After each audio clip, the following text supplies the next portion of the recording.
Welcome to Gospel Tangents. I'm your host, Rick Bennett. Please consider donating or purchasing a transcript by going to our website, gospeltangents.com/shop. You'll help support other documentaries and podcasts such as this. Here's our final episode on the Kirtland Banking Scandal. Given the reasons cited in our previous episode, Newell Grandison trying to create a run on the bank, as well as John Johnson selling all of the land that was serving as collateral for the bank, why was Joseph blamed?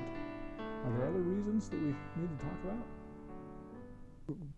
Joseph Smith, as he withdraws from the bank back in June 9th of 1837, as he says, I'm not going to be involved in this anymore. Whether of guilt or compassion for everybody else or whatever, he begins to take on the debts of all these individuals who've been using money under the people who have gotten loans to operate businesses, and probably primarily the church. He's calling in all those debts and trying to settle the books. And so if you look at Newell K. Whitney's day book from that time period, it becomes a bank ledger in of itself. People owe Whitney money, and Joseph Smith is taking on their debts. And there are quite a few individuals. There is, for example, piping for a steam engine pipe for the sawmill that the church is using, that they'd used to build the temple. Joseph Smith takes on the debts for all that sawmill construction. And I believe that the church still owns that sawmill. So it's a church debt, but that whoever had taken that on, Joseph Smith is now taking that on himself. And he's gathering all these other debts as well, so that he becomes responsible for that. I think that principally his interest is in settling those debts, making sure that it all gets settled, and he has specific individuals who are assigned to make sure that make sure all those payments are made and that everybody is paid off in this process. But it also puts him up to be the fall guy. When all the debt when everything collapses, he's the one that's owing all of this. And so I don't know if he wants to protect everybody from all the subsequent lawsuits. There may be, probably is that as a motivating factor, but I think that it's also to make it easier for him to settle all of these debts that are incurred for church activities and for other things that they've been doing as part of this process. And while he's doing that, Grandison Newell is working out legal action against Joseph Smith for operating this institution without a charter, because banks needed a charter. Even though all these other organizations are operating without them, if you were to be a bank, you had to have a charter. And there was public sympathy for these institutions. Somebody else tried to do a similar thing and charge a community that had a banknote operation.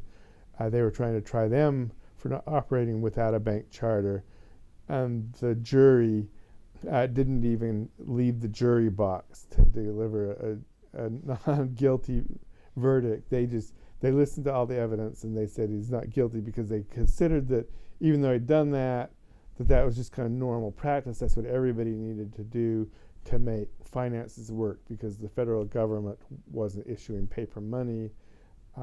It was all private institutions that were doing that at that time.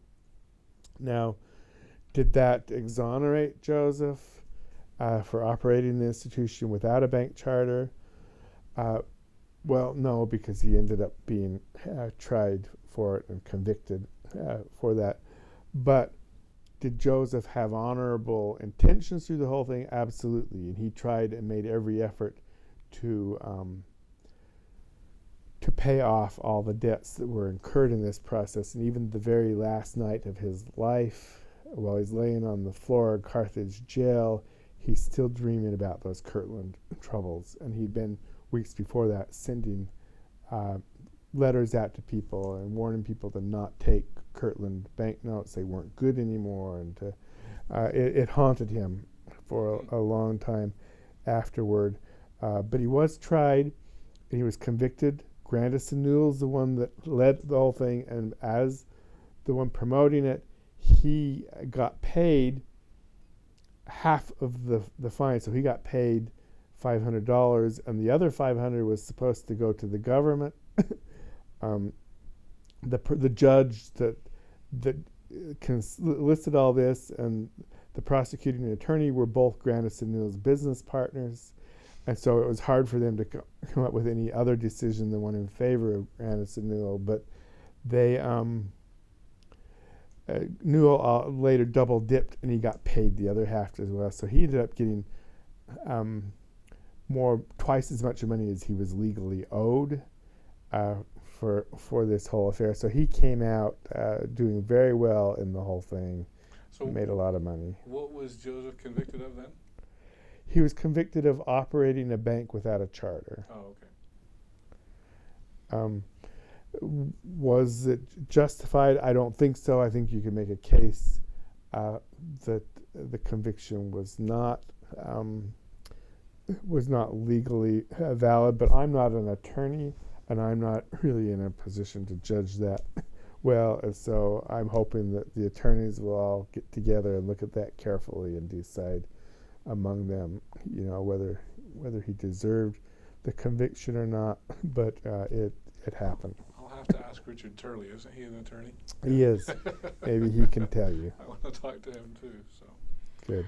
All right. Well, I really appreciate you taking your time to talk with us about this. I think this has been a fascinating discussion, and I know I need to let you go. So once again, thank you for being here on Gospel Tangents, and we'll talk to you later. You're welcome. I hope you enjoyed our conversation about the Kirtland banking crisis, and I'd like to thank Dr. Mark Staker for spending so much time with us to talk about the Kirtland era.